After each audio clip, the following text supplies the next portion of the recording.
no sé si le conocéis a alguno, porque Fran todavía está un poquito en la sombra. Vamos a sacarle de las Bueno, sombras. veo por ahí alguna gente, creo que me conoce de antiguo trabajo, así que me alegra de verlo por ahí. Hola, chicos. Hola. Bueno, pues Hola. a Fran es senior DBA y team leader en el grupo Betson. Trabaja desde Malta y donde le veis tiene tanto sol porque está en Malta, ¿vale? Va a ser la envidia, luego se va a la playa y esas cosas. Pero bueno, pues tuve la fortuna de coincidir con Fran en el SQL Beach el año pasado. Y ya el año pasado nos estaba comentando que estaba teniendo sus batallitas, había tenido sus batallitas y sus peleas para conseguir poner en alta disponibilidad con un sistema híbrido. Y cuando el otro día Roberto comentó, dice, deberíamos tener una charla de alta disponibilidad. Y dije, espera, creo que tengo a la persona adecuada. Y hay que agradecerle que, pues, que se ha dejado liar, porque pues, bueno, ha tenido que hacer sus gestiones administrativas para que le dejaran dar la charla. Así que, sobre todo, muchas gracias. Y bueno, pues vete introduciendo, puedes compartir la slide y las que lleguen tarde, Vale. pues se han perdido esta super presentación. Bueno, muchas gracias por la pequeña introducción. Nada, yo encantado de que me hayáis invitado al evento. Como había dicho antes, me hacía mucha ilusión poder compartir un poco la experiencia que hemos tenido estos años bueno, con la alta disponibilidad en mi trabajo, y no puedo dar obviamente detalles concretos y tal, pero sí que puedo hablar un poco de la tecnología, de los retos y de las soluciones que hemos un poco por encima que hemos tenido, y también, pues, digamos, las preguntas y las respuestas que hemos ido solucionando a lo largo del tiempo. Voy a compartir la pantalla y decirme si se ve bien o no.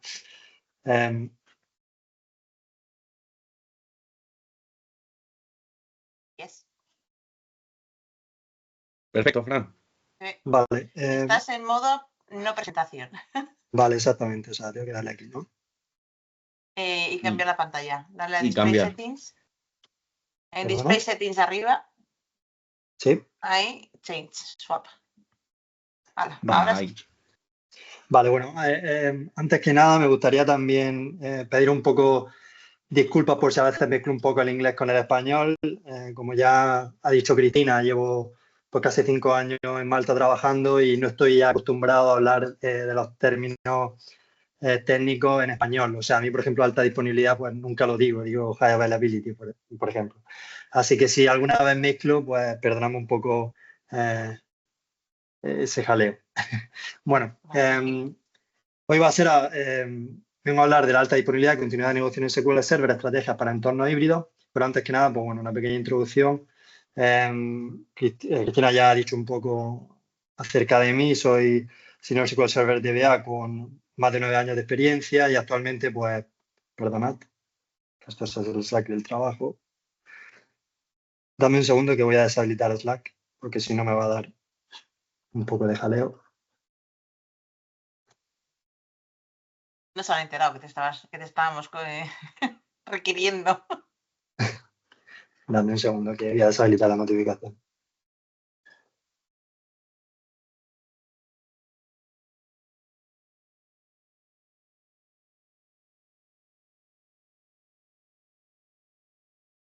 Vale, espero que no molesten.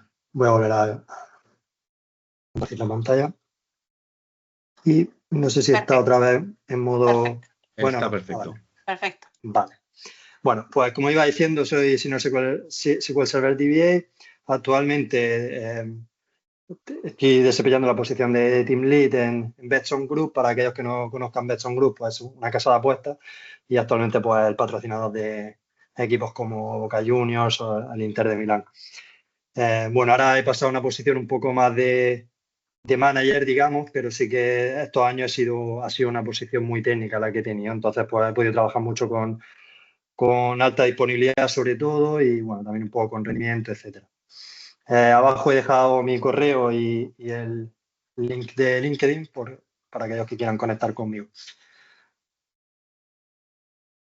Y bueno, la agenda, lo primero que quería hacer era un rápido repaso de los términos básicos. Sé que esto va a ser muy básico para todos los que estamos aquí, pero creo que es importante porque a veces empezamos a montar un sistema, empezamos a montar un setup y no tenemos claro cuál es la diferencia entre alta disponibilidad o disaster recovery. No sabemos exactamente cuáles son los objetivos de la empresa, etcétera. Entonces, bueno, me gustaría repasar un poco eso. Luego, ¿qué problemas queremos resolver? Pues un poco las preguntas que nos tenemos que hacer para saber qué tipo de sistema elegir. Por lo mismo, porque muchas veces pues nos ponemos a montar el setup y cuando nos venimos a dar cuenta decimos, bueno, pero ¿era esto realmente lo que queríamos? ¿Qué problema estamos intentando resolver? ¿No? Es muy importante esa pregunta algunas veces para hacernos coger perspectiva y poder analizar bien la situación. Luego voy a dar unas cuantas posibilidades que tenemos para entornos híbridos y bueno, aquí imagino que no estarán todas. Hay alguna más, probablemente vosotros sabréis una más, incluso en Azure seguro que hay alguna opción más. La compañía en la que yo trabajo trabaja mayoritariamente con AWS, entonces, bueno, yo me he centrado un poco en las posibilidades que tengo con eso, pero he mencionado los servicios de Azure, que son, digamos, el respectivo servicio similar al que yo he usado, para que la gente pueda también tener un poco de idea. Y vosotros que también habéis trabajado más con Azure, pues también me podéis validar si eso es así o no. Y luego, bueno, lo que quería compartir sobre todo es los grupos de alta disponibilidad distribuidos, que es lo que yo he trabajado más últimamente, en los últimos años, es lo que he tenido la posibilidad de aprender más y de analizar más en detalle. Y qué retos y soluciones, tampoco he querido dar todo, pero para no hacerlo muy pesado, pero sí que, bueno, 3, 4 cosas que nos hemos ido encontrando en el caso de uso y que bueno, que pueden servir para que la gente no cometa el mismo error y que pueda saber qué soluciones tener al respecto. Y luego, bueno, pues preguntas y respuestas al final. Si queréis, si tenéis alguna duda o al respecto, ya sabéis que podéis interrumpirme en cualquier momento y podemos hablar. Bueno, como iba diciendo, un pequeño repaso a la alta disponibilidad versus la recuperación ante desastres. La alta disponibilidad, el objetivo principal es mantener los servicios activos y minimizar el... Estamos usando lo que es RIA. ¿Perdona? Vale, ya está, creo que era un error. Sí. Sí.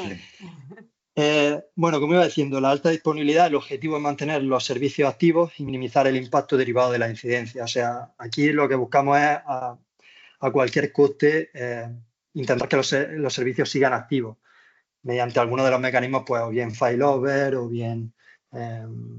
y el failover puede ser a distintos niveles, etcétera, ¿no? La recuperación de desastres es un poco diferente. La recuperación de desastres, ha habido un desastre, ha habido una catástrofe y el objetivo es recuperar el servicio.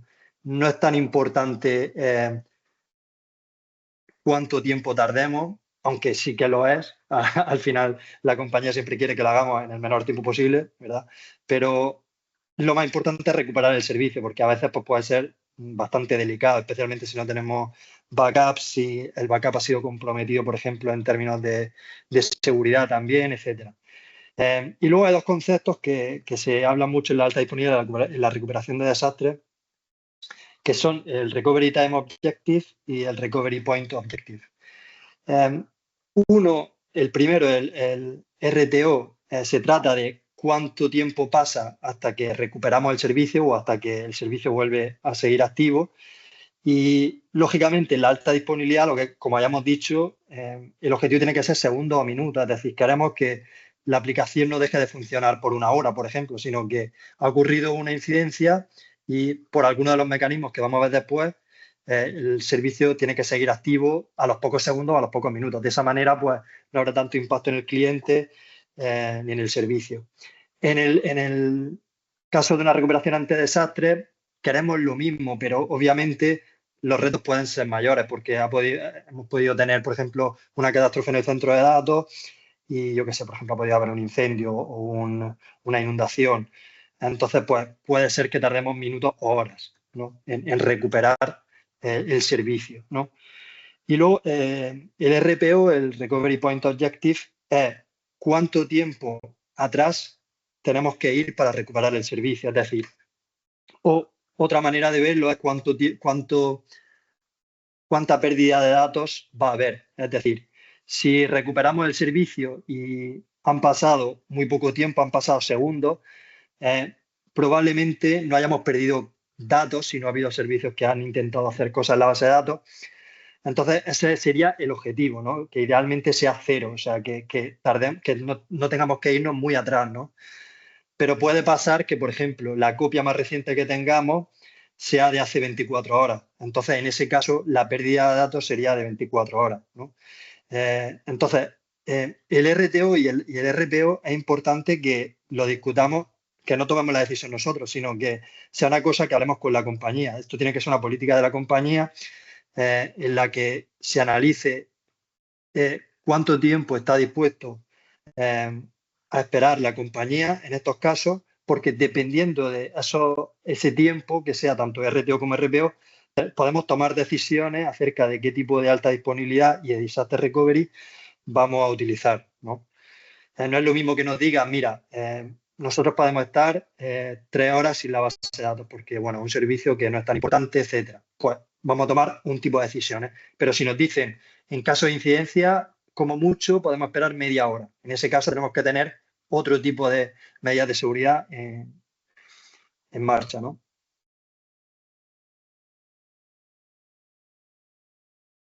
Bueno, el sistema híbrido y beneficios en la nube, esta es una presentación muy básica, pero bueno, simplemente ya sabemos que ahora mismo, hoy en día hay mucho empuje por la nube, casi todas las compañías están intentando ir a la nube, pero claro, lógicamente no es una cosa que se pueda hacer de la noche a la mañana, porque las empresas pues ya tienen su hardware comprado, sus inversiones en centros de datos, on-prem, entonces normalmente no ocurre que de la noche a la mañana tú te puedas migrar todos tus servicios y todos tus sistemas a la nube. Normalmente, o al menos al principio, se trata de hacer un sistema híbrido en el que tú tienes tu sistema on-prem con tu centro de datos y tus servicios corriendo on-prem, pero luego vas poniendo servicios o storage o réplicas en la nube, de manera que eventualmente o como un mecanismo de protección ante desastres, pues puedas tener los beneficios de la nube. ¿Y cuáles son los beneficios de la nube?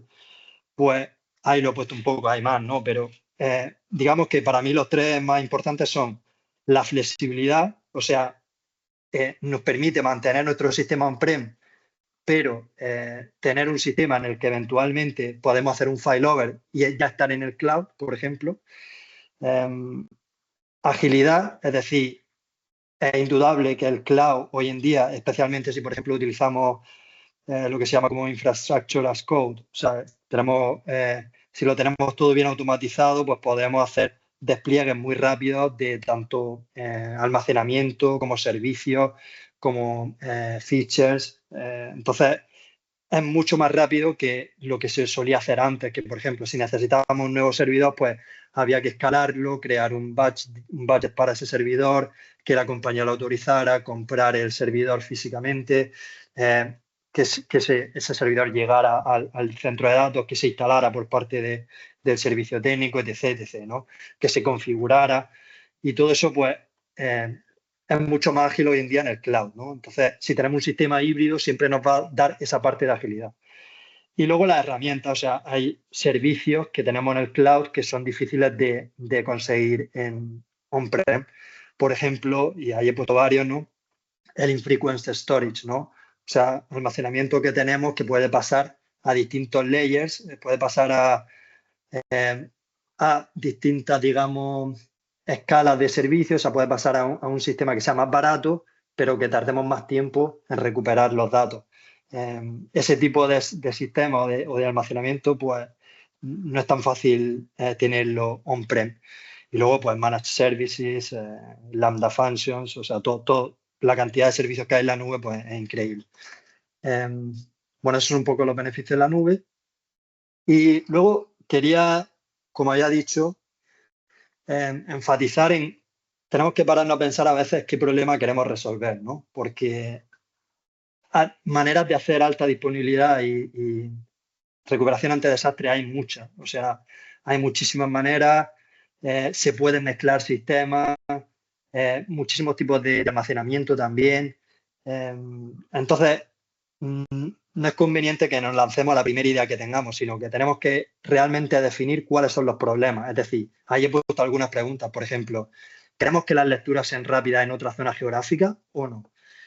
Queremos tener una copia de nuestra base de datos en la nube, pero si queremos tener una copia de nuestra base de datos en la nube, ¿para qué realmente? Porque alguien me puede decir, vale, queremos una copia en la nube, pero ¿cuánto vamos a tardar, por ejemplo, en restaurarla? Si esa copia al día de mañana tenemos que utilizarla después de un desastre, ¿no?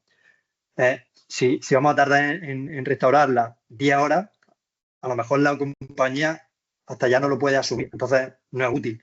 Entonces, tenemos que hacernos esas preguntas y responderlas para saber cuáles son el tipo de decisiones que tenemos que tomar. Por ejemplo, cuál es el RTO y el RPO que necesita la compañía. ¿Queremos tener la posibilidad de realizar backup en la réplica secundaria o no?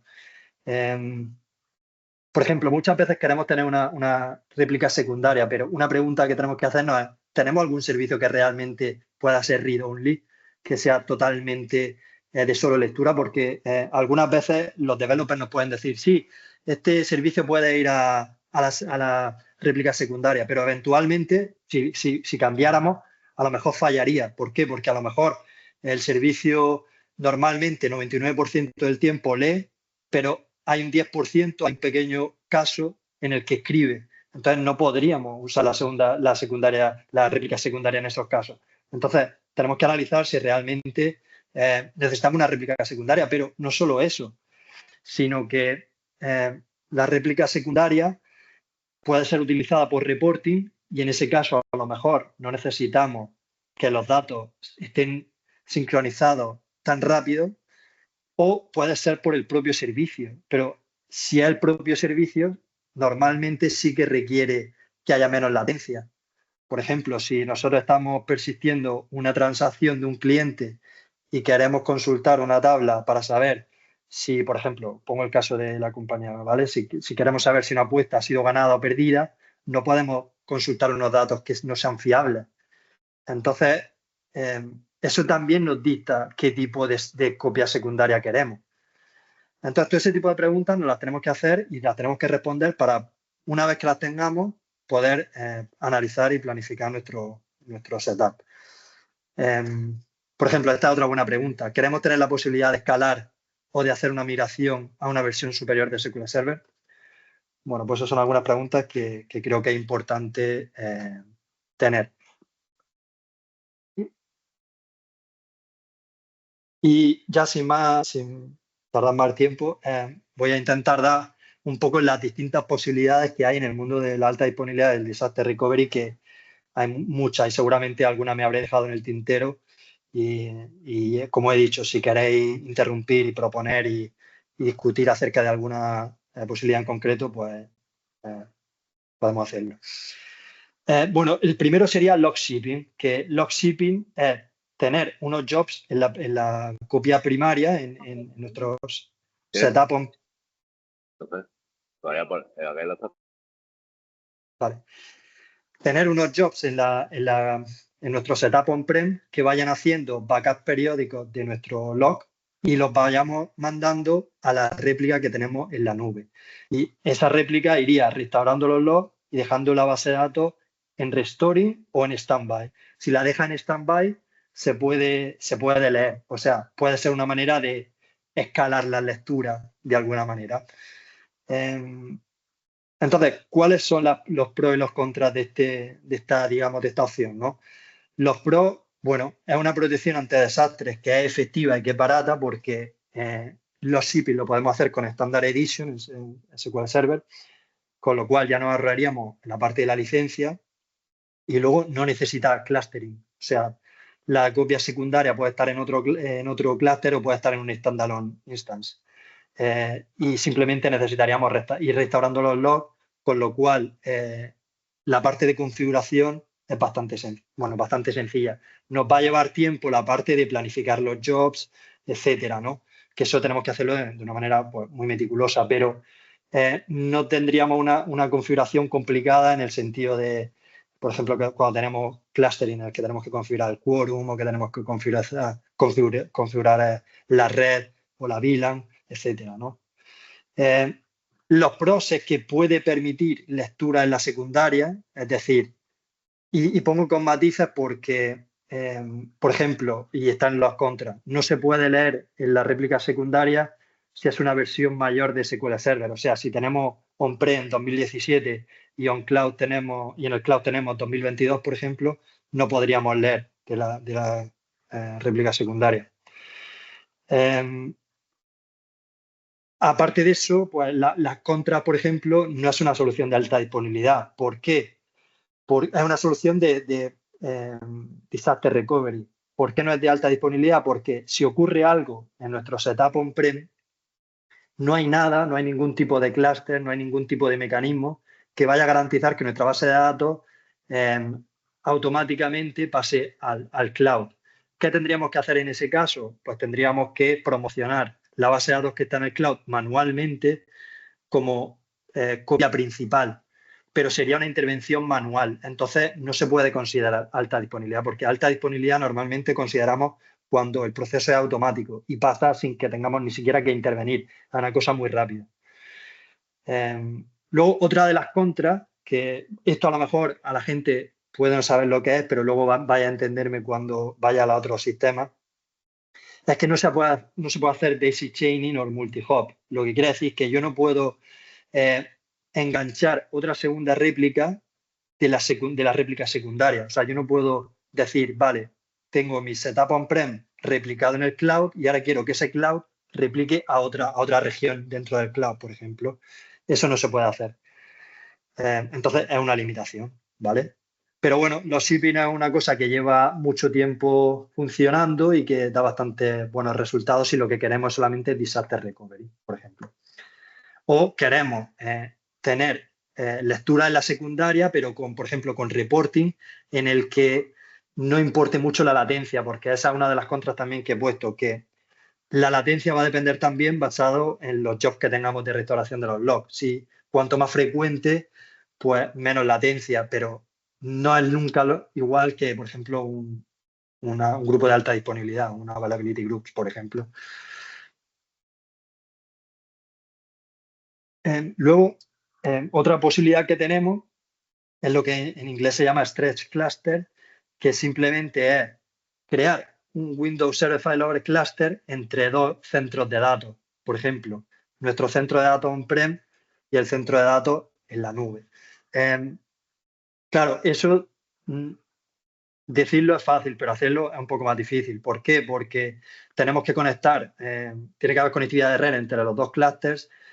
Y luego, por ejemplo, vamos a tener sino retos de configuración como el quórum, porque si nosotros tenemos un setup que es on-prem y otro setup que es en la nube, idealmente el quórum tendría que estar en un tercer sistema para ser totalmente independiente de los otros dos, para evitar split brain escenarios, ¿no? Entonces, en ese caso, por ejemplo, tendríamos que configurar un quórum que esté fuera de los otros dos sistemas. Con lo cual, pues, eso es un inconveniente a la hora de configurarlo.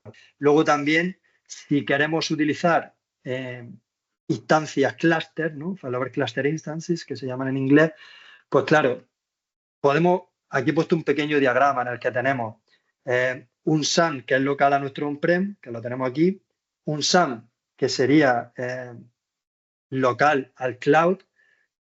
Los dos cuadraditos grises son nuestros clústeres, ¿vale? Pero luego, y por eso se llama asymmetric storage, porque el storage del prem está solamente presentado a los dos servidores on-prem y el storage del cloud a los dos servidores cloud, pero si tenemos una failover cluster instance que puede estar activo tanto en el servidor 1 como en el servidor 2 y queremos que eventualmente, ante un disaster recovery, pueda estar también en el servidor 3, en el servidor 4, tiene que haber un sistema de sincronización entre el SAN 1 y el SAN 2. Entonces tiene que haber pues, una utilidad de third party o cualquier otro tipo de mecanismo en el que sincronicemos ese almacenamiento. Con lo cual es otra vez más el énfasis es una configuración compleja, ¿vale? Se puede hacer, pero es complejo. ¿Cuál es el pro? ¿Cuáles son los pros de este setup? Pues que no tendríamos diferentes clusters, solo tendríamos un clúster y en ese clúster tendríamos todo. Tendríamos nuestros dos servidores, por ejemplo, en este caso del diagrama tendríamos nuestros dos servidores on-prem y luego tendríamos nuestros dos servidores en el cloud. Desde el punto de vista del Windows Server Failover Cluster Manager, de la utilidad donde vemos el clúster, a nosotros nos aparecerían los 4 servidores como si estuvieran juntos, aunque en realidad no es así. Pero bueno, eso nos facilitaría un poco el que no tengamos que abrir 2 clústeres diferentes, etcétera, ¿vale? La contra, por lo que estaba diciendo, la configuración compleja, la latencia puede ser demasiado alta. ¿Por qué? Porque si yo tengo mi setup on-prem, por ejemplo, en España, y yo tengo el setup en cloud, lo tengo en Estados Unidos, por ejemplo, en North Virginia, en la región de AWS, pues el problema puede estar en que la latencia sea tan alta que los servicios empiecen a tener problemas, ¿no? Por ejemplo, leyendo de la secundaria o en la replicación contra la secundaria. Y luego, pues eso, no es barato porque necesitas, por ejemplo, un quórum para el tercer que esté fuera de los otros dos. Si tienes una utilidad de third party para hacer la sincronización entre el almacenamiento, pues eso también va a costar un dinero. Tienes que conectar por red los dos servidores, con lo cual eso también es una inversión, etcétera, ¿vale? Pero es una cosa que se puede hacer. Aquí he puesto Stress Cluster 1 porque esto es un setup con Failover Cluster Instances, o sea, con instancias que tú solo tienes un almacenamiento, pero la instancia puede moverse entre el nodo 1 y el nodo 2 o eventualmente entre el nodo 3 y el nodo 4. Pero podríamos hacerlo también con Availability Groups. Y es importante que veamos la línea verde. Luego entenderemos por qué. Porque, bueno, aquí está un poco más simplificado que en el apartado anterior. Aquí tendríamos nuestro centro de datos 1, que es nuestro cuadrado principal de la izquierda. Tendríamos nuestro centro de datos 2 en la derecha y tendríamos un Availability Groups que digamos, expande los dos centros de datos. Eso quiere decir que tenemos, por ejemplo, una instancia instalada localmente en el servidor 1, digamos, el que se ve más a la izquierda, luego otra instancia en el servidor 2, otra instancia en el servidor 3 y otra instancia en el servidor 4. Entonces, ¿qué tipo de setup para qué se utiliza este tipo de setup? Pues tú tienes, por ejemplo, la alta disponibilidad la tendría entre el servidor 1 y el servidor 2 on-prem, que son los que están en la izquierda. Es decir, tú ahí podrías tener synchronous commit y un automatic failover, es decir, si pasa una incidencia en el servidor 1, automáticamente la base de datos va a ir al servidor 2 del centro de datos 1. Y luego podríamos tener replicación asíncrona contra el centro de datos 2, es decir, contra los otros dos servidores que se ven en la parte derecha, contra la instancia 3 y la instancia 4. Entonces, eso que nos permitiría que se estaría replicando en esos servidores de manera asíncrona, con lo cual, en teoría, no deberíamos de estar impactando en la primary réplica, pero si ocurre un incidente, si ocurre un desastre, podríamos promocionar la instancia 3 o la instancia 4 como primary réplica. Y eso pues, nos permitiría tener lo que estaba diciendo antes, en el mismo clúster, alta disponibilidad y disaster recovery. Y un mismo Windows Server Failover Cluster. Pero son los mismos requerimientos que antes, es decir, tenemos que tener conectividad por red para que se vean los servidores entre sí. Y luego lo que estaba diciendo es importante porque, y luego vamos a entender por qué, pero aquí la copia primaria está mandando el log primero al servidor 2, pero luego también está mandando la copia al servidor 3 y al servidor 4, todo desde el servidor 1, ¿vale? Y eso tiene un impacto de red. Luego vamos a ver que hay otra opción, habría otra alternativa en la que para el servidor 3 y el servidor 4 los logs podrían ser enviados de otra manera. No tendría que ser el servidor 1 el que lo envíe. ¿Vale? Luego, otra posibilidad que tenemos sería lo que se llama Clusterless Availability Group, que es un Availability Group, un grupo de alta disponibilidad que no necesita clúster. Tradicionalmente, desde SQL Server 2012, podíamos crear grupos de alta disponibilidad, ¿vale? Pero siempre necesitábamos clustering. Necesitábamos un Windows Server Failover Cluster que tuviera el grupo del Availability Group, ¿vale? Para que se pudiera mover entre los servidores. No necesitábamos almacenamiento compartido. Podíamos tener standalone instances, pero necesitábamos tener todos los servidores en el mismo Windows Server Failover Cluster para que el cluster fuera el que manejara los failovers, ¿no? En 2017, en SQL Server 2017, se introdujo una nueva herramienta, digamos, una nueva utilidad, que es que puedes crear un grupo de alta disponibilidad, pero que no necesite cluster. O sea, aquí en la derecha, en la imagen, podéis ver que cuando creáis el nuevo grupo de alta disponibilidad, le podéis decir cluster type none. Eso quiere decir que eso tiene sus beneficios y sus inconvenientes, ¿vale? ¿Cuáles son los beneficios? Pues que, lógicamente, como en cluster type hemos puesto none, pues no tenemos que configurar ningún cluster. Es decir, podemos replicar directamente al cloud, a una réplica que tuviéramos en el cloud y sin ningún tipo de configuración extra más allá de tener la conectividad, los puertos, etcétera, ¿vale? Por lo tanto, la configuración sería mucho más sencilla, ¿no? que por ejemplo, el caso anterior. Luego habría otro pro, que es que si no leemos en la copia secundaria, no tenemos que pagar la licencia. Entonces, por ejemplo, para un disaster recovery sería una buena opción, entre comillas, más barata que si tuviéramos que pagar la licencia en la secundaria, ¿no? Aún así tienes que pagar la licencia, pero si no la lees no tienes que pagarla. Pero bueno, tienes que pagar la primera. Y lo que estaba diciendo es que es una buena alternativa para la recuperación ante desastres o para escalar las lecturas en la copia secundaria. ¿Cuál es la contra? Digamos que igualmente esto no sería una utilidad, a diferencia del modo anterior, ¿vale?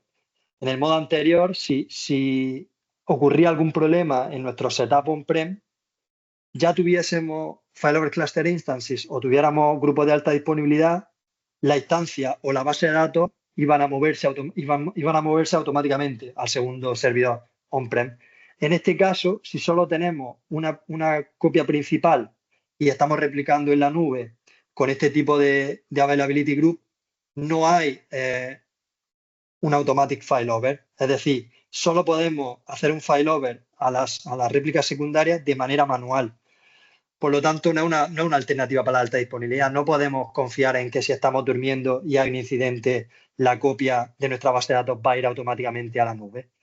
Por lo tanto, es una herramienta que podemos usar pues, para escalar las lecturas en la nube, tener lecturas que ocurran en la nube y no ocurran en la copia principal, o podemos hacer también un disaster recovery, es decir, tener una copia ahí que eventualmente podemos usarla.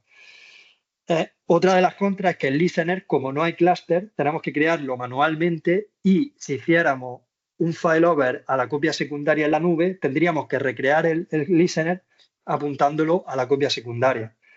Y esto, pues, de nuevo, es una intervención manual, por lo tanto, pues, requeriría un poco de configuración extra, ¿vale?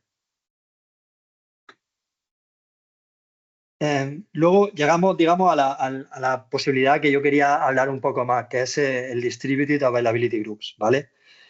Esta es una utilidad que se creó, si no recuerdo mal, se salió en 2016 o 2017 de SQL Server y lo que permite es un concepto bastante guay, podríamos decir, porque permite crear una Availability Groups, pero de Availability Groups. En vez de tener una Availability Group en el que las réplicas son instancias, lo que tenemos es una Availability Group en el que las réplicas, digamos, son los propios Availability Group.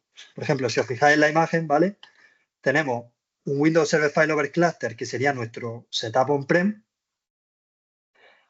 Tendríamos nuestro grupo de alta disponibilidad 1 entre el servidor 1 y el servidor 2, ¿vale? Y luego tendríamos un setup completamente diferente con otro Windows Server Failover Cluster totalmente independiente en la nube, que sería el Windows Server Failover Cluster 2, en el que tendríamos nuestro grupo de alta disponibilidad 2 con otros dos nodos, en el que el primero está replicando en el segundo, ¿vale? Pues un grupo de alta disponibilidad de toda la vida. Vale, pues SQL Server con los Distributed Availability Group nos permitiría crear una estructura que replicara la copia que está en la primera réplica del primer AG, digamos, del primer Availability Group, a la primera réplica del segundo AG. Las ventajas que tiene esto son varias, ¿vale? Por ejemplo, lo que estaba diciendo antes. ¿Os acordáis que aquí tenemos 1, 2 y 3 conexiones, ¿no? Desde la primera, desde la copia primaria hasta cada una de las secundarias, ¿no? Mandando el log. En los Availability Group hay una conexión entre la primera réplica y la segunda réplica y una conexión entre la primera réplica del primer grupo de alta disponibilidad y la primera réplica del segundo grupo de alta disponibilidad. Pero luego, si os fijáis, es esa primera réplica del segundo Availability Group la que pasa el log a la segunda réplica del segundo Availability Group, ¿vale? Entonces, aquí hay unos roles que se llaman, por ejemplo, la primera del primer Availability Group se llama Global Primary, porque es, digamos, la única base de datos que sería de escritura y lectura, todas las demás serían de lectura, pero luego la primera réplica del segundo Availability Group se llamaría forwarder. ¿Por qué? Porque recibiría el log de la Global Primary y lo pasaría a su copia secundaria, ¿vale? Cada una de estas 3 copias sería solo lectura, pero al habernos ahorrado una línea de replicación, estaríamos ahorrándonos ancho de banda. Y uno podría decir, bueno, pero solo está ahorrando una conexión, ¿no? Pero lo bueno de estos tipos de alta disponibilidad es que puede encadenar, y lo veremos luego, puede encadenar varios grupos de alta disponibilidad distribuidos. Entonces, puedes tener a lo mejor 10 réplicas, pero tú solo mandas el log una vez desde el Global Primary hasta el forwarder. Todo lo demás pasa del forwarder en adelante.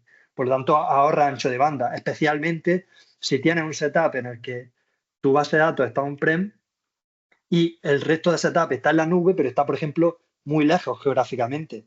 Entonces, este es un tipo de setup que beneficia a aquellos entornos donde tenemos on-prem en una zona geográfica y el cloud en otra zona geográfica bastante alejada, ¿no? Como he dicho, los pros pues son que no tenemos que tener todos los servidores dentro del clúster. Nosotros podemos tener un clúster con 2 nodos y otro clúster con otros 2 nodos en la nube diferentes y se pueden conectar con este tipo de Availability Group.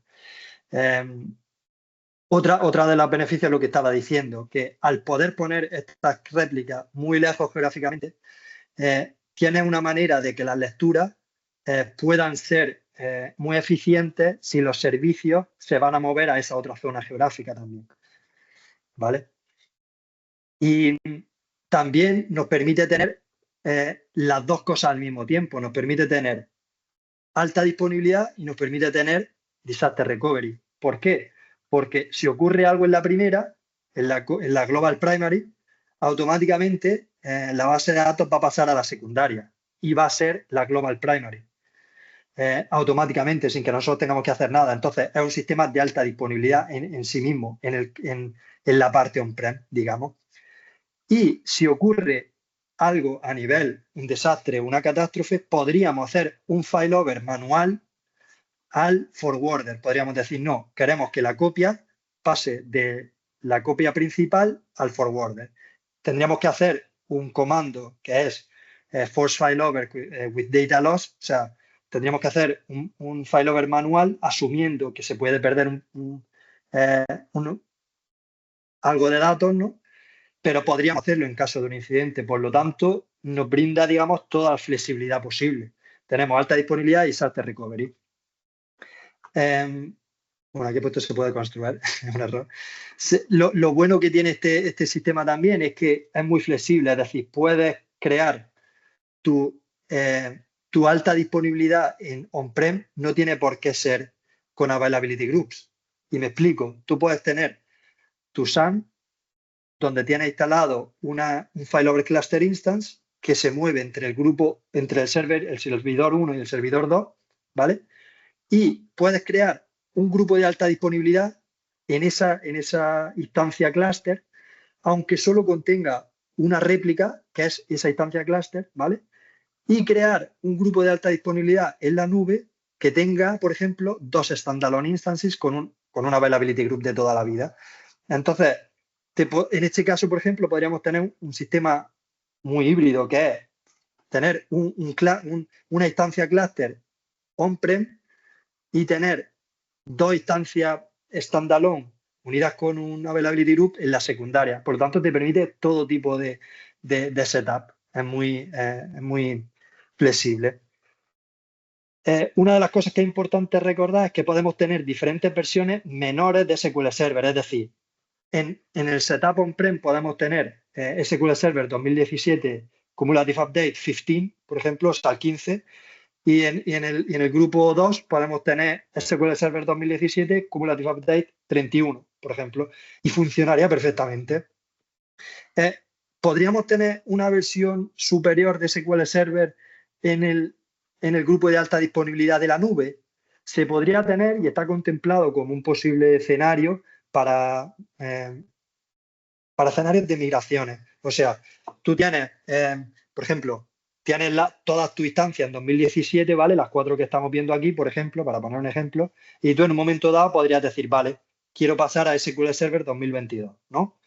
Pues tú podrías instalar SQL Server 2022 en la nube sin afectar al servicio, lo podrías instalar tanto en la secundaria del segundo Availability Group como en la primaria del segundo Availability Group, y una vez que tengas tu setup on cloud totalmente en SQL Server 2022, podría hacer un failover manual de tu setup on-prem al setup del cloud, y de esa manera, digamos, haríamos un roll forward.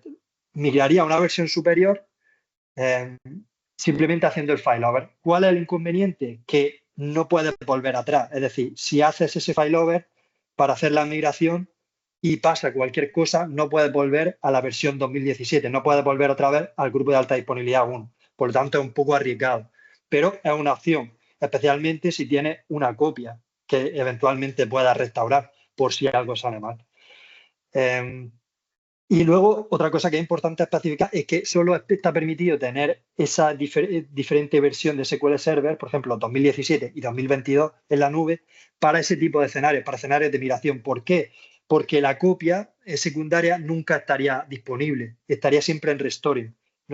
Se nos mostraría como restoring. Por lo tanto, no podríamos enganchar lectura en la secundaria, ¿vale?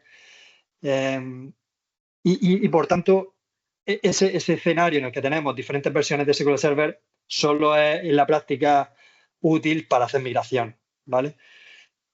Una de las contras que tenemos en este tipo de sistemas es que es una construcción SQL Server. Lo que quiero referirme con esto es que, como no teníamos que tener todos los 4 servidores en el mismo clúster, ¿vale?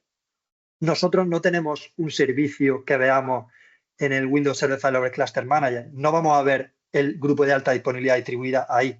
Solo lo vamos a poder ver en el Management Studio en el Management Studio podemos ver en la parte gráfica, en la alta disponibilidad, podemos ver que tenemos un grupo de alta disponibilidad distribuido, pero, por ejemplo, no tendríamos el dashboard que tenemos normalmente en los grupos de alta disponibilidad. Entonces, eso, ¿qué significa? Pues que tenemos que volvernos un poco más hábiles con las vistas dinámicas que manejan los Availability Group. Entonces, pues en la documentación hay bastante recursos acerca de cómo monitorizar si la replicación está siendo correcta o no, ¿vale?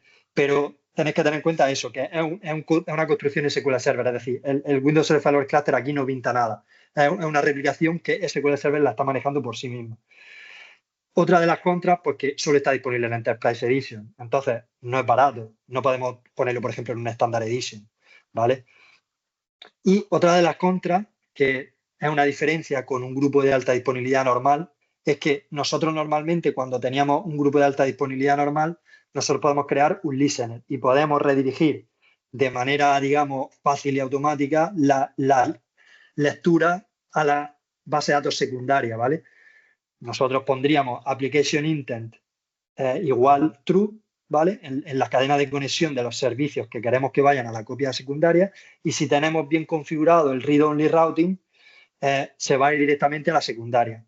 eso no hay manera de hacerlo con un grupo de alta disponibilidad distribuido. Lo que me quiero referir es que tú no puedes conectar los servicios de solo lectura a la copia principal y poner application intent igual true, esperando que entonces vaya al setup que tienen en el cloud. Tienes que literalmente conectar esos servicios a tu primera réplica del grupo de alta disponibilidad 2. Pero es posible y es una manera también de escalar las lecturas, como lo vamos a ver a continuación, ¿vale? Bueno, como estaba diciendo, con este tipo de setups podemos escalar las lecturas muy fácilmente. ¿Por qué? Y además lo podemos hacer con muchas réplicas. ¿Por qué? Porque tenemos dos maneras de hacerlo. La primera es el diagrama que veis en la derecha, ¿vale? Que es que, por ejemplo, imaginaros que tenemos 3 Windows Server Failover Clusters. Tenemos 3 clusters, uno on-prem y, por ejemplo, tenemos el 2 y el 3 en la nube, ¿vale? Pues podríamos tener un grupo de alta disponibilidad, como estáis viendo en esta barra horizontal, entre el grupo de alta disponibilidad 1 y el grupo de alta disponibilidad 2, ¿vale? Con esta raya roja que estaría replicando el log al forwarder, ¿vale? Y luego podríamos crear un grupo de alta disponibilidad distribuido entre el grupo de alta disponibilidad 2 y el 3, ¿vale? En el que el forwarder a su vez fuera una global primary de otro distributed availability group. Es un poco complicado pero de entender, pero el forwarder en este caso también mandaría el log a otro forwarder, ¿vale? De esa manera, ¿qué conseguiríamos? Pues conseguiríamos tener, en este caso, por ejemplo, en concreto, ¿vale? Tendríamos 1, 2, 3, 4 y 5 réplicas secundarias. 4 de ellas las tendríamos en la nube.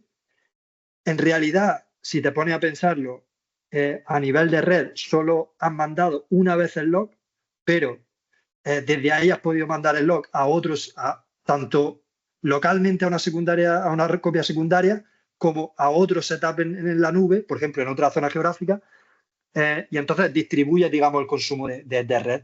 No sobrecargan la primera réplica teniendo que mandar desde la primera réplica todo, como se hacía antes en los grupos de alta disponibilidad, en los que si tú tenías, por ejemplo, 7 copias secundarias, pues desde la primera réplica se mandaban todos los logs, ¿vale? La segunda opción que tenemos es la que veis abajo, es decir, podemos tener un grupo de alta disponibilidad on-prem, ¿vale? Y decir, vale, quiero que ese grupo de alta disponibilidad replique con un grupo de alta disponibilidad distribuido a 2 diferentes clusters. Uno que es el cluster 2, que está en la nube, por ejemplo, en una zona geográfica, y que sería esta raya roja, y luego a otro cluster desde esa misma primaria al cluster 3, ¿vale? Que podría ser en la nube y en otra zona geográfica, pues podríamos tener otro Distributed Availability Group, ¿vale? Que es esta raya horizontal que tenemos aquí, ¿vale? Esta raya horizontal uniría el grupo 1 con el grupo 3 y esta raya horizontal uniría el grupo 1 con el grupo 2. Entonces, nos permite muchas posibles configuraciones y como estaba diciendo, la documentación no especifica que haya un límite de salto entre bases de datos y a esto es a lo que me refería con el Daisy Chain o el Database Hop, que puedes concatenar secundarias entre sí y no tienes que engancharlas de la primaria, como estamos viendo en el diagrama 1, ¿vale? Entonces, eso da una flexibilidad porque tú eventualmente podrías tener tu setup on-prem y tú podrías decir, bueno, pues quiero que esto se replique, por ejemplo, yo que sé, me lo invento, en Frankfurt, en la región de Frankfurt, ¿vale? Y ahora que desde Frankfurt se replique a otra región, pero no quiero sobrecargar la primera réplica de mi sistema on-prem, ¿no? Entonces podríamos hacerlo con un Distributed Availability Group, ¿vale? Entonces esto nos permitiría pues escalar las lecturas muy fácilmente, tendríamos lecturas casi en tiempo real en esas zonas geográficas, lo cual sería muy interesante. ¿Vale? Y aquí, perdona Cristina, te estoy viendo, dame un segundo. Te voy a preguntar. Sí, sí. A ver, vuelve al anterior diapo, por fin. Sí, sí. Vale. Entiendo que porque no, esta parte ya se me escapa. Entiendo que cuesta más mover de on-prem a la nube que en la propia nube entre regiones, ¿no? Claro, ese es un punto muy importante. Vale. Por ejemplo, en AWS la conexión entre regiones es más rápida que si tú le trataras de hacerlo de manera artificial, digamos, on-prem y esa nube, digamos. Vale, o sea, por eso todas estas combinaciones nos dan todo ese juego, ¿no? El ahorrarnos ese delay de Exactamente, mover del on-prem a la nube. Vale, exactamente. Y podría utilizar, digamos, la propia red, por ejemplo, AWS tiene un servicio que ahora mismo no recuerdo exactamente el nombre, en el que, digamos, toda la red va de una manera mucho más optimizada entre centros de datos que están geográficamente dispersos. Entonces, no es lo mismo que si tú abres la conectividad con tu firewall y dices, vale, quiero ir aquí, sino que AWS ya ha tenido, bueno, AWS imagino que Azure igual, ha tenido en cuenta esto y esos digamos, esas rutas de red están más optimizadas entre zonas geográficas. Entonces, no sería lo mismo conectar Frankfurt a otra zona, por ejemplo, Milán, que si quisieras conectar de Estados Unidos, de tu sistema on-prem a Milán, por ejemplo, ¿no? eso, es que Es por eso la importante. importancia que estabas comentando de las secundarias. Vale, Exacto. era por matizar y aclarar el por qué. Sí, sí, perfecto, perfecto. Gracias. Bueno, aquí voy a hacer un caso de uso, ¿vale? Que lo vais a entender, espero, y si no, interrumpidme, ¿vale? Pero este, por ejemplo, es un caso de uso que podríamos usar en la vida real, ¿vale? Imaginemos que tenemos los servicios de nuestra aplicación que corren en España, ¿no? Tenemos una aplicación que corre en España. Y algunos servicios usan la base de datos para escribir, la base de datos 1, ¿vale? Para escribir y escriben también en la base de datos 2, por ejemplo, los servicios de escritura, ¿vale? Que escriben en las dos bases de datos. Y luego tenemos unos servicios concretos que son servicios de lectura que solo leen de la base de datos 2, ¿vale? Pues porque la naturaleza de esos servicios no necesitan escribir, solo necesitan leer, ¿vale? Vamos a poner ese ejemplo. Y ahora imaginemos que esto es nuestro setup, puede ser que sea en la nube, puede ser que sea on-prem, pero este es nuestro setup en España, ¿vale? Imaginemos que nuestra aplicación quiere abrir o nuestro negocio quiere abrir una sucursal en Frankfurt, ¿vale? Que, por ejemplo, hay un centro de datos de AWS. Imaginemos que queremos abrir una sucursal ahí, ¿vale? Y estamos planeando que nuestros servicios, o sea, hacer una copia de nuestros servicios en la nube en Frankfurt, ¿no? Que tengamos pues, los servicios corriendo directamente en AWS en Frankfurt, los servicios de lectura y los servicios de escritura, ¿vale? Entonces, si no tuviéramos la posibilidad de Distributed Availability Group, o sea, imaginaros que no tenemos el grupo de alta disponibilidad distribuido, o sea, olvidaros de esta línea azul, imaginaros, y esta base de datos verde que está arriba, ¿no? Si no tuviéramos esta posibilidad, ¿qué pasaría?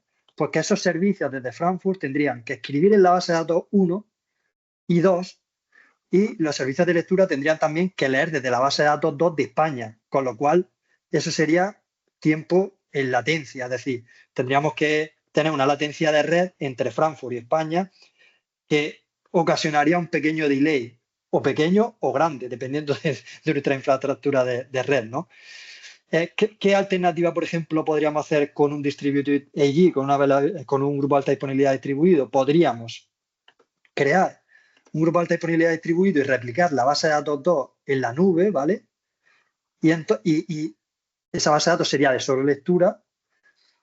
Y entonces podríamos enganchar nuestros servicios de lectura en Frankfurt, que están corriendo en máquinas virtuales o en containers allí, podríamos conectarlos a la base de datos de solo lectura que acabamos de replicar con el grupo de alta disponibilidad distribuido. ¿Qué conseguiríamos con eso? Pues conseguiríamos que, vale, los servicios de escritura tienen que seguir escribiendo en España, ¿no? Porque no hay otra manera, son los únicos que son máster, digamos. SQL Server de momento no tiene multimaster DB, ¿no? No tiene una base de datos que pueda ser dos bases de datos que puedan ser a la misma vez primera réplica y segunda réplica, ¿no? De su lectura. Entonces, claro, los servicios de escritura tendrían que seguir escribiendo en la base de datos unidos, pero los servicios de lectura tendrían un tiempo de latencia muy bajo porque sería una base de datos local, es decir, tú tendrías una máquina virtual en Frankfurt corriendo los servicios, conectándose con una base de datos que es local en Frankfurt que está replicada desde España, ¿vale? Entonces, pues bueno, nos ofrecería esa posibilidad, tener la base de datos allí y tener una latencia mucho más baja, ¿vale? Y vosotros podréis estar diciendo, ¿no? La pregunta que a lo mejor alguno se puede estar haciendo ahora es, vale, pero Fran, no tenemos por qué crear un grupo de alta disponibilidad distribuido, ¿vale? Podemos hacer log shipping, por ejemplo, o podemos hacer lo que estamos hablando antes, Clusterless Availability Group, ¿no? No tenemos por qué crear todo este jaleo de grupos de alta disponibilidad distribuidos, ¿vale? Pero ahora os pongo el siguiente caso, ¿no? Imaginaros que la aplicación en España dice, bueno, nosotros el mercado español está decreciendo y el mercado en Frankfurt pues es un mercado en alza y queremos movernos a esa zona geográfica, digamos, como principal, ¿no? Que tomárnoslo como si fuera nuestro principal mercado, digamos, ¿vale? Ahora, si tenemos un grupo de alta disponibilidad distribuido, como nos permite tener dos clústeres, ¿vale? Nos permite tener un clúster on-prem o on-cloud y otro clúster totalmente independiente en el que podríamos tener incluso alta disponibilidad allí en Frankfurt. Si hiciéramos un failover manual, podríamos tener automáticamente nuestros servicios migrados allí. Es decir, en ese caso podríamos incluso replicar la base de datos 1 allí y hacer un failover manual y automáticamente tendríamos todos nuestros servicios en la nube en Frankfurt y todos nuestros servicios replicados en España como disaster recovery, digamos.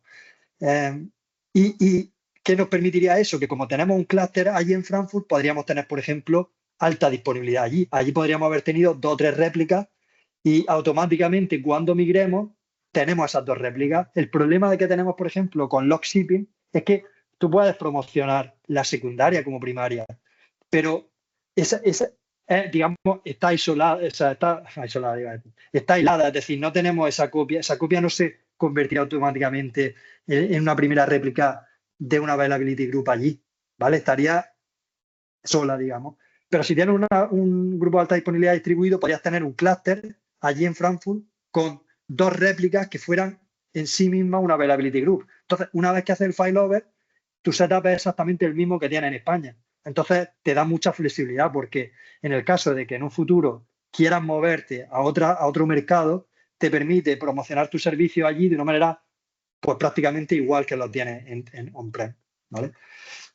Luego he puesto que habría otro posible setup, porque este es el setup que había puesto primero, ¿vale? Pero podríamos hacerlo todavía más eficiente, que sería, imaginaros que la base de datos 1 es la base de datos de clientes, ¿vale? Podríamos decir, bueno, vamos a hacer un sharding de la base de datos, es decir, vamos a crear una copia de esta base de datos, pero solo para los clientes de Frankfurt, y vamos a ponerla en Frankfurt, ¿vale? Y la base de datos 2 todavía seguiría replicada desde España. En ese caso, ¿qué tendríamos? Tendríamos la base de datos 1 en Frankfurt, digamos, para solo los clientes de Frankfurt, y la base de datos 2, que sería para todos los clientes, que estaría replicada desde España y con lo cual las lecturas serían locales, serían muy rápidas. Entonces, bueno, pues eso sería otra posibilidad de hacer los servicios más rápidos en la nube y en otras zonas geográficas bastante alejadas de la que tenemos, ¿vale? Bueno, después del caso de uso, me gustaría dar algunos retos y soluciones que se pueden dar en estos casos de uso y que os dejo aquí las soluciones para que vosotros podáis solucionarlas, ¿no? El primer reto sería, ¿qué ocurre si tenemos nuestro clúster on-prem está en un dominio y nuestro clúster cloud está en otro dominio que es diferente, ¿vale? Pues la solución en este caso sería usar certificados. Es decir, ya sabéis que, bueno, si no lo sabéis, hasta el momento de aprenderlo, para los availability groups se usa un endpoint que es extra. Es decir, la base de datos, las instancias de SQL Server normalmente tienen 2 o 3 endpoints, 2 o 3 puntos de acceso a la base de datos. Uno es el que usan los servicios normalmente, ¿vale? Que es el estándar, es el que siempre viene cuando instalamos una base de datos. El segundo es el DAC, el Dedicated Administration, I don't know, de la otra letra, ¿vale? Pero es lo que nos permite conectarnos cuando, por ejemplo, tenemos una incidencia, conectarnos en modo administrador a la instancia con ese endpoint, ¿vale? Y el tercero que podemos crear cuando creamos un grupo de alta disponibilidad es el grupo de alta disponibilidad que se usa para la replicación, que aquí abajo podéis ver que en TypeDesk, ¿vale? Es del tipo Database Mirroring, o sea, se usa para replicación, ¿vale? Entonces, normalmente cuando creamos un grupo de alta disponibilidad, ¿vale? Este tipo de endpoint, Database Mirroring, usa la cuenta de servicio de la instancia, es decir, la cuenta de servicio de la instancia principal y la cuenta de servicio de la instancia secundaria. las dos cuentas están creadas, digamos, en las otras réplicas, ¿vale? Y tienen permiso sobre el endpoint.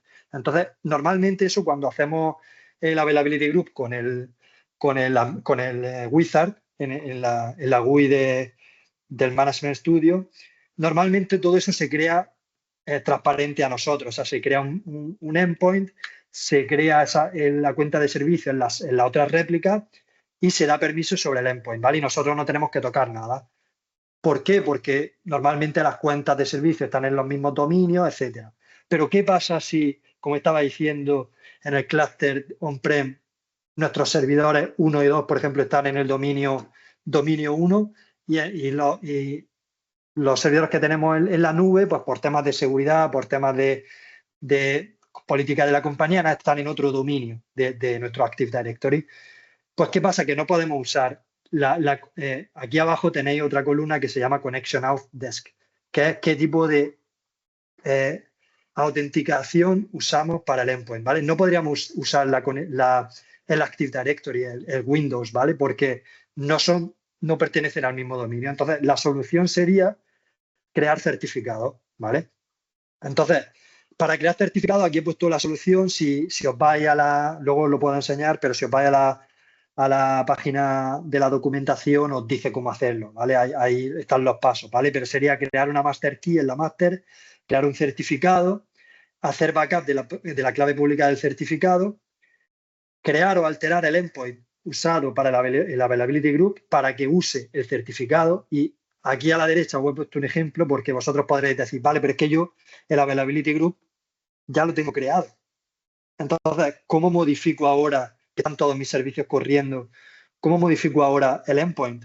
Pues no pasa nada en realidad, porque tú puedes modificar el endpoint para que use el certificado y no va a generar ningún problema al servicio que está conectándose a la instancia principal, ¿vale? Podría haber un problema con la instancia secundaria, ¿vale?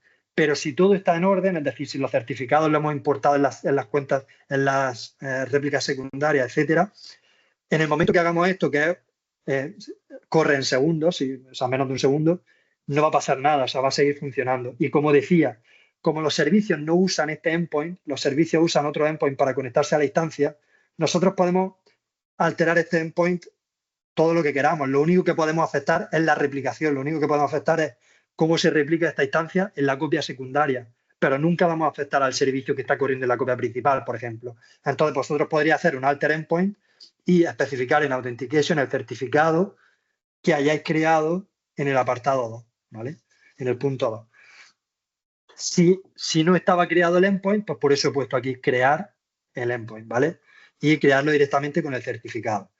Y luego, en cada una de las réplicas que va a participar en el Distributed Availability Group, tenemos que crear un login de tipo SQL, porque recordad que no podemos crear una cuenta de dominio porque no están en el mismo dominio. Entonces, tendremos que crear un login de tipo SQL y un usuario asociado a ese login para cada una de las demás réplicas, ¿vale? O sea, si hay 4 réplicas, pues en la instancia principal tendría que crear un login y un usuario de tipo SQL de cada una de las otras 3 instancias, ¿vale? Y importar los certificados de cada una de esas 3 instancias, ¿vale?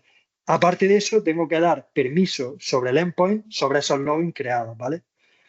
Una vez que hagamos todo eso, digamos que toda esta infraestructura está en marcha y bien configurada para que podamos crear nuestro Distributed Availability Group, o sea, para que podamos conectar nuestro sistema on-prem con el sistema en la nube que tiene otro dominio diferente. Aquí he puesto un par de consultas de vistas dinámicas, ¿vale? Que una es la TCP Endpoints, que puedes ver. En concreto, esta que se ve abajo es la Database Mirroring Endpoints, que se puede ver el tipo de autenticación que tiene, se puede ver si está en marcha el endpoint, se puede ver pues, el tipo de protocolo, el tipo de encriptación, etcétera, ¿vale? Y el nombre. Si fuerais a las SysTCP Endpoints, aquí podríais ver, por ejemplo, qué tipo de puerto, o sea, no qué tipo de puerto, qué puerto usa el TCP Endpoint, que normalmente por defecto es el 5022, ¿vale? Pero se puede cambiar, porque como estáis viendo aquí, el listener port se puede cambiar de 5022 a 5023, por ejemplo. Lo que es siempre muy importante es que el forwarder y la global primary tienen que tener el mismo puerto, ¿vale? Si no, no va a funcionar el grupo de alta disponibilidad, ¿vale? Bueno, pues ese sería el primer reto, es decir, ¿qué pasa si tenemos diferentes dominios? La solución, utilizar autenticación con certificados, ¿vale?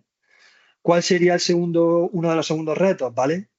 El segundo reto tendría que ver con qué tipo de almacenamiento vamos a usar en la nube, ¿vale? Y he puesto cuidado con el protocolo SMB para almacenamiento en la nube, ¿vale? Por ejemplo, en AWS, pero he puesto que también en Azure creo que existe algo similar, que son Azure Files SMB, pero no lo sé porque no lo he utilizado, ¿vale? Pero en AWS tenemos un tipo de almacenamiento que se llama FSX para Windows, ¿no? Que es simplemente un share storage, ¿vale? Entonces, normalmente ese tipo de almacenamiento está bien porque nos permite, por ejemplo, crear una instancia cluster sin necesidad de tener un SAN, ¿vale? Es un share que estaría disponible y presentado, digamos, para todos los nodos del clúster y es el típico share que pones barra y tienes tu share, ¿no? Pues ahí podrías poner tus ficheros de datos y logs, ¿no? Y automáticamente sería una manera de tener almacenamiento compartido y podríamos tener una failover cluster instance, una instancia cluster en la nube, ¿no? Con ese tipo de almacenamiento. El problema que nos podemos encontrar es que si la copia principal tiene una base de datos que es in-memory, ¿vale? Tiene la herramienta in-memory habilitada, te va a dar un error al restaurarla, porque el protocolo SMB no es compatible con las bases de datos in-memory, ¿vale? Entonces, ¿eso qué quiere decir? Pues que no podemos usar este tipo de storage, no podemos usar este tipo de almacenamiento. Tendríamos que usar otro tipo de almacenamiento. La solución, en este caso, ¿cuál sería? Usar, por ejemplo, en AWS el WFSX para NetApp ONTAP o en Azure creo que existe también el Azure NetApp Files. Vosotros me podréis decir si es así o no. Pero este tipo de almacenamiento sí simula más lo que es un shared storage y no es el protocolo SMB, ¿vale? Es otro tipo de protocolo de almacenamiento. Entonces, sí permitiría restaurar una base de datos que tenga habilitada la herramienta de in-memory, ¿vale? Ya estamos llegando al final, no me quiero entretener mucho. El reto y solución 3 sería cuidado con el sector side del almacenamiento en la nube, ¿vale? Una vez que hemos cambiado, por ejemplo, una vez que hemos cambiado y hemos migrado al FSX NetApp ONTAP, ¿vale? Vamos a decir, vale, tenemos nuestro almacenamiento compartido en la nube, que es FSX para NetApp ONTAP, ¿vale? Ahora nos podemos encontrar con un problema que está documentado en la documentación de Windows, con un KB, que es que normalmente los SAN on-prem tienen un sector size, un tamaño de sector de disco diferente del que usan los almacenamientos más modernos en la nube. ¿Y qué provoca eso? Provoca que cuando estamos pasando el log de la principal a la secundaria en la nube, te vas a encontrar en la secundaria de la nube, en el forwarder, ¿vale? En la primera réplica del segundo availability group, te vas a encontrar este mensaje. Hay there has been a misaligned log which requires filing back to synchronous IO. Entonces, esto que provoca que la replicación es muy lenta y en ocasiones puede provocar que el log en la principal se llene antes de que hayas pasado los logs a la secundaria y se hayan aplicado. Porque no solo es que manden los logs a la secundaria, sino que también está la red o queue. Tienes que aplicar esos logs en la secundaria. Entonces, si es lenta, pues no va a ocurrir. ¿Vale? Entonces, ¿cuál sería la solución? La solución está documentada en el KB, que podéis mirar aquí en este enlace, que es habilitar una traza en la primera réplica del primer availability group, ¿vale? Que es DBCC Traceon 1800. Esa traza lo que hace es establecer el sector de disco a 4 gigas. Digamos que fuerza que tu SAN on-prem tenga un tamaño de sector de 4 gigas, ¿vale? Y si aplicáis esa traza y hacéis un restart de la copia principal, ¿vale? Vais a ver en los SQL logs, vais a ver este tipo de mensaje. The tail of the log for database test DB is being rewritten to match the new sector size. Y una vez que empecéis a ver este mensaje, vais a dejar de ver este mensaje en la copia secundaria. Y os vais a dar cuenta también de que tanto la cola de lock como la red OQ se vacía muchísimo más rápida y la sincronización es muchísimo más rápida con la secundaria. Por lo tanto, no hay ningún problema y no impacta en la primaria, ¿vale? ¿Vale? Y el último reto y solución que podríamos tener, ¿vale? Es que, como estaba diciendo antes, nosotros no tenemos un listener global, ¿vale? No podemos tener un listener, digamos, único que encapsule todo, que encapsule nuestro setup on-prem y nuestro setup on cloud, y que podamos, digamos, de una manera conectar nuestros servicios a ese listener y decir, vale, si tenemos en la cadena de conexión application intent equal to true, ¿no? Entonces se va a ir al setup en la nube. No lo tenemos, eso no está disponible. Entonces, ¿cuál es una de las posibles soluciones que podemos hacer? ¿Vale? Una de las posibles soluciones es usar, una vez más, las herramientas de la nube, ¿vale? En AWS tenemos un servicio que se llama Route 53, que es un servicio de DNS, y en Azure no lo sé, pero creo que se llama Azure DNS. Y con este tipo de servicios, ¿qué puedes hacer?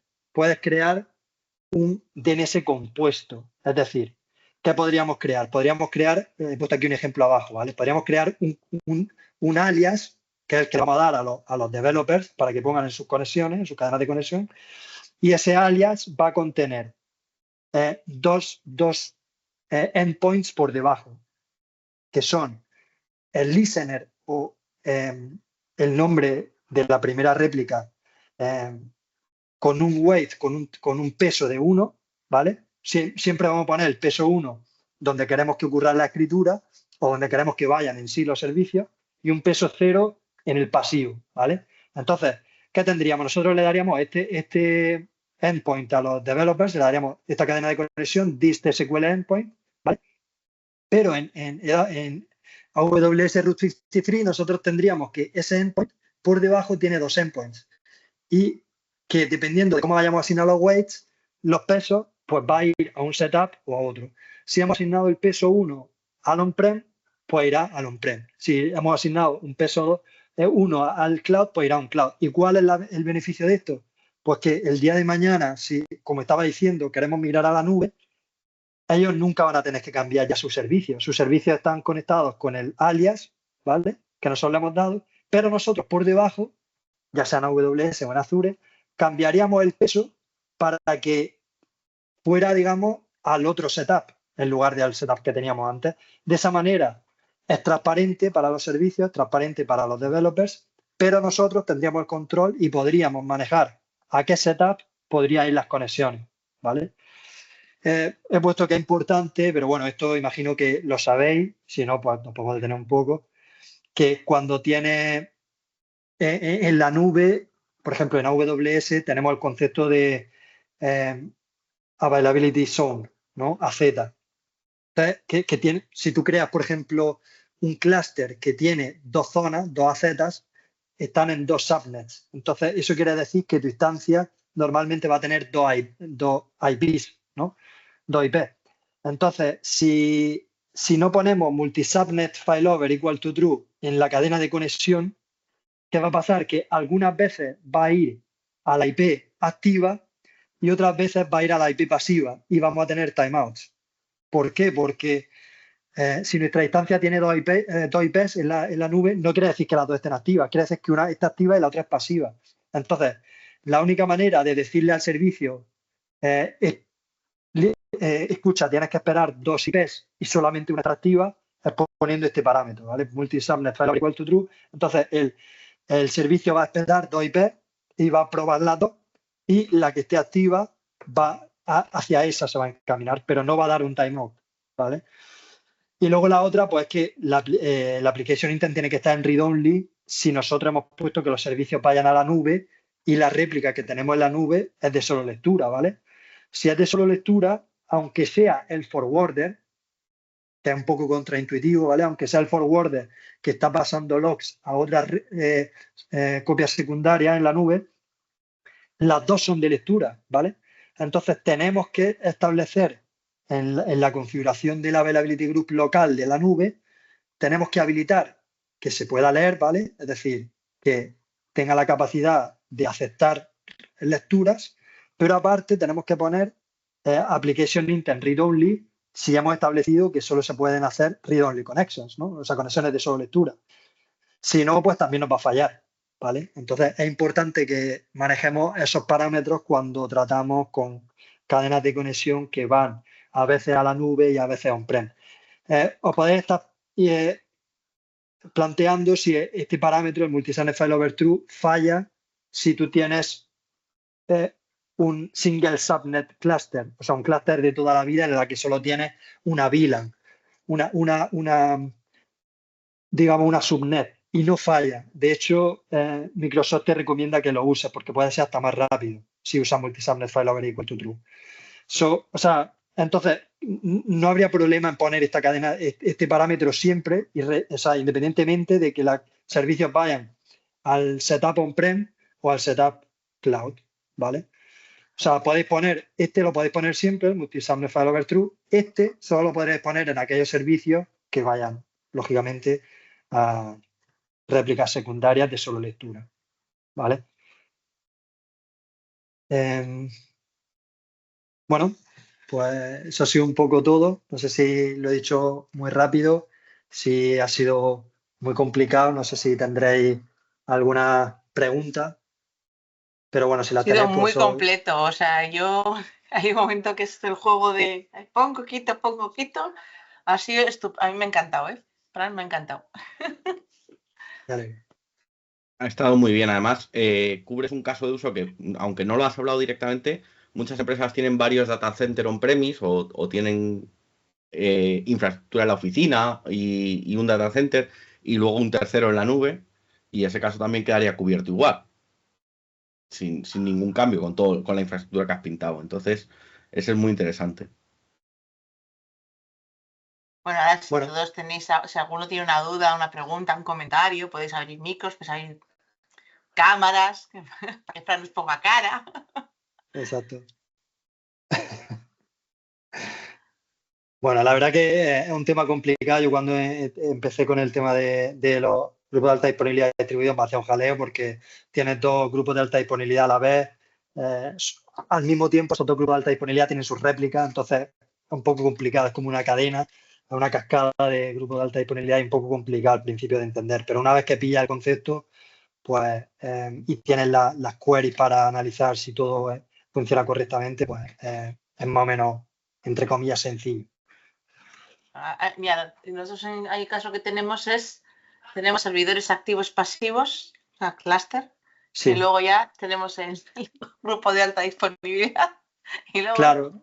Jo, Vale, es que puedes empezar los dos, a hacer ¿no? combinaciones y te pones en un... Claro. Mucha gente tiene, por ejemplo, una instancia clúster. De hecho, tienen dos instancias clúster y encima de ellas tienen un grupo de alta disponibilidad.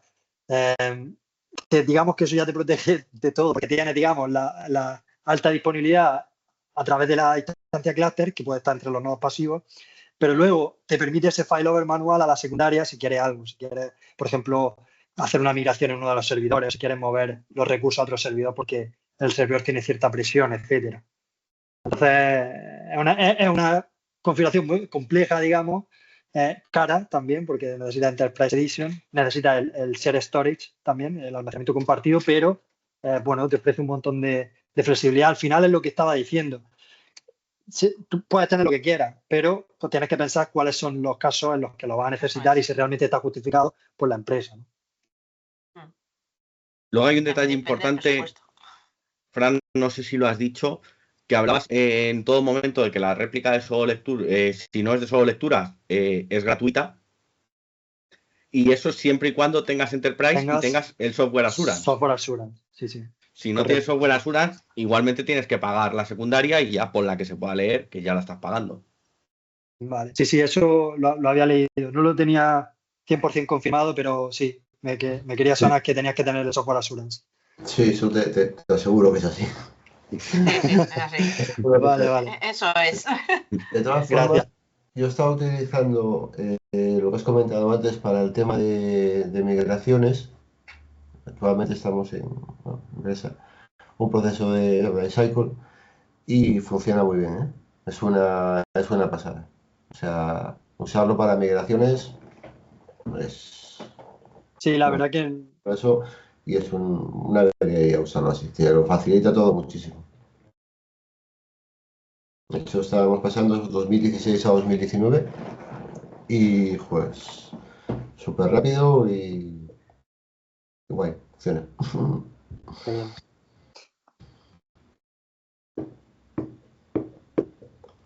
Más cositas, venga, alguien más que quiera comentar algo.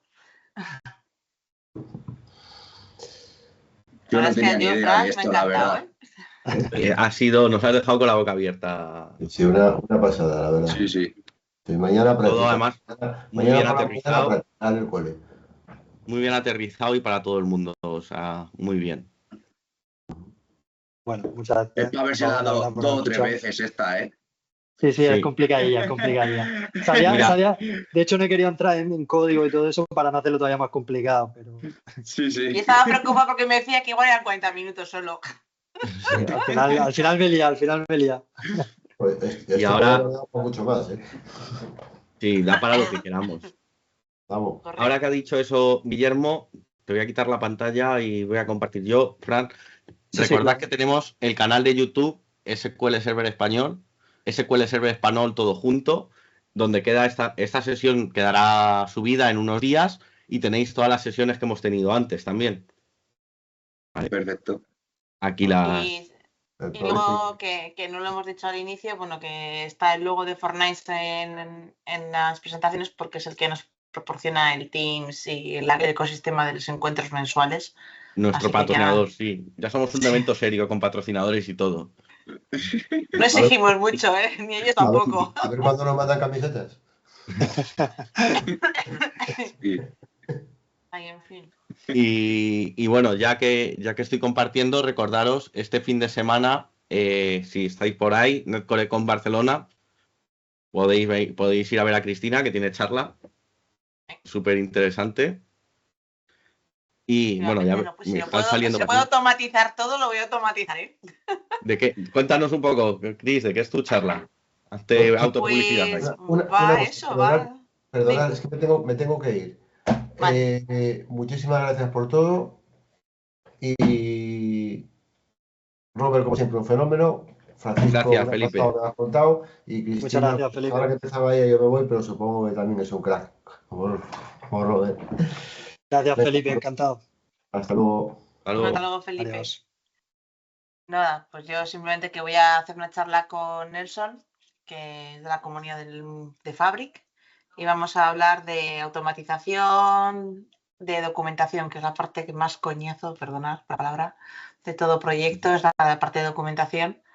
Entonces, bueno, pues es la parte que yo cuando me he tenido que meter en un tema de BI y he tenido que automatizar, he podido automatizar. Entonces, digamos que yo planto unas semillitas de cómo automatizar unas cosas y Nelson las complementa de otra forma, que es lo bueno de la comunidad que estaba contando, que tú plantas una idea, viene otro y te dice, ¿y si le damos una vuelta por aquí?